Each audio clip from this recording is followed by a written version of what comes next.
జగన్ వస్తే బాగుంది. ఎందుకని జగన్ గారు రావాలంటే? అన్ని పథకాలు చేస్తున్నాడుగా. మీరేం లబ్ధి పొందారమ్మా? చాలా పొందాం. ఏమేమి పొందారు? ఇల్లు వచ్చింది, ఇది ఆసరా వస్తుంది, మాది ఇస్త్రీ షాప్ ఉంది, ఇస్త్రీ షాప్ డబ్బులు పడుతున్నాయి. అమ్మ మరి ఇప్పుడు 1 సెంటు భూమి దేనికి పనికిరాదని చెప్పి అంటున్నారు కదా బాబు గారు. ఏదో ఉండోళ్ళకి అదే గొప్ప, లేని వాళ్ళకి ఏం చేస్తాం, లేని వాళ్ళకి అదే గొప్ప. ఉండోళ్ళు ఏంటంటే ఆయనకు చాలదేమో, మాకు అదే చాలు. సరిపోయిందంటే చాలు మరి, అది కూడా కొనుక్కోలేక మేము బాధపడుతున్నాంగా. వాలంటరీ వ్యవస్థ ఎలా ఉంది?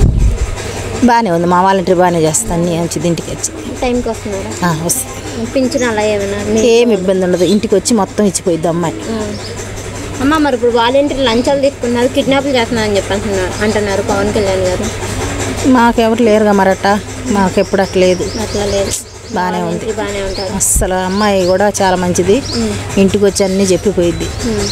మరి ఇప్పుడు పవన్ కళ్యాణ్ గారు అంటున్నారు నిన్ను ఓడించడమే నా లక్ష్యం, నిన్ను ఓడించడానికి నేను వస్తున్నాను జగన్ అని చెప్పి అంటున్నారు కదా, దాని గురించి ఏమంటారు? ఆయన మరి ఏం చూసుకొని వస్తున్నాడో మరి మనకేం తెలుసు. మనం వేయాలి, మనసులో ఎవరి మీద ఉందో వాళ్ళ మీద వేసుకోవటమే ఓట్లు. అంటే అది మాకు జగన్ అంటే ఇది కాబట్టి జగన్కి వేసుకోవటం. గెలుస్తారంటారా మరి?